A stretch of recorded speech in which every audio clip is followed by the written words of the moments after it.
የእውነት እንደሚያፈቅሯችሁ ማረጋገጫዎች። አንደኛ፣ የቅናት ስሜት። አጠገባቸው ሆናችሁ አንድን ሰው ስታደንቁ ሲመለከቱ የንዴት ስሜት ይታይባቸዋል። ለእናንተ ምንም ፍላጎት የሌለው ሰው ስለፈለጋችሁ ሰው ብታወሩ ደንታ አይሰጠው። ማንም ቢሆን ሊያጣው በማይፈልገው ሰው ብቻ ነው የሚቀናው። በመሆኑም ከመሬት ተነስተው ያኮርፏቸዋል። ነገር ግን ይሄ እንዳይታወቅባቸው የተረጋጉ መስለው ለመታየት ይሞክራሉ። እነዚህም ምልክቶች ልብ በሉ። ሰውነት ስሜትን ያጋልጣል። በሚያወሩበት ወቅት ሰውነታቸውን ወደ እናንተ ካዞሩ፣ ትከሻቸው፣ እግራቸው፣ አጠቃላይ ሰውነታቸው ወደ እናንተ አቅጣጫ ከሆነና በሚያወሩበት ወቅትም በጣም የሚጠጓችሁ ከሆነ ይሄ በእናንተ ፍቅር መውደቃቸውን የሚያሳይ ትልቅ ምልክት።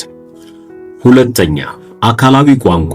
አይን አንድ ሰው በልቡ ስለሚያስበው ነገር በግልጽ የመናገር ትልቅ አቅም አለው። ሰዎች እኛን በሚመለከቱበት ጊዜ የአይን ሽፋሽፍቶቻቸው መጥበብና መስፋት ምን ያህል ለኛ ፍቅር እንዳላቸው በግልጽ የሚነግሩ ምልክቶች ናቸው። ሌላው ከእናንተ ጋር አብረው በመሆናቸው ሲበዛ ደስተኛ ይሆናል። ለረጅም ሰዓታት ስልክ ማውራት፣ እንዲሁም የተለያዩ የጽሑፍ መልእክቶችን መላክ፣ አብራችሁ ስለምታሳልፏቸው ጊዜያትም የተለያዩ እቅዶችን ያወጣል።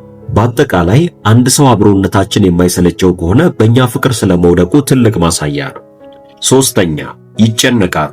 ይህንን ምልክት በምናይበት ጊዜ ያ ሰው ለኛ ፍላጎት የሌለው መስሎ ሊታየን ይችላል። ነገር ግን አንድ ጊዜ ሰዎች በእኛ ፍቅር ከወደቁ ከሌሎች ሰዎች ጋር ሲሆኑ ሲበዛ ደስተኛና በራስ መተማመን ያላቸው መሆናቸውን ብናውቅም ከኛ ጋር በሚሆኑበት ጊዜ ግን የፍርሃት ስሜት ይሰማቸዋል። ልባቸው በፍጥነት ይመታል፣ ፊታቸው ይቀላል። አብራችሁ በምታሳልፏቸው ጊዜያት ሌሎች ሰዎች ጋር ከሚሆኑት ሁኔታ ፍጹም በተቃራኒ ሆነው ሊታዩ ይችላሉ። ይሄ ግን ለኛ የሚሰጡትን ልዩ የሆነ ክብርና ቦታ ነው የሚያሳየው። ይሄ ፍርሃታቸው ከኛ ጋር ሲሆኑ ምቾት ስለማይሰማቸው ሳይሆን ከኛ ጋር በመሆናቸው ከልብ ደስተኞች ስለሆኑም ጭምር ነው።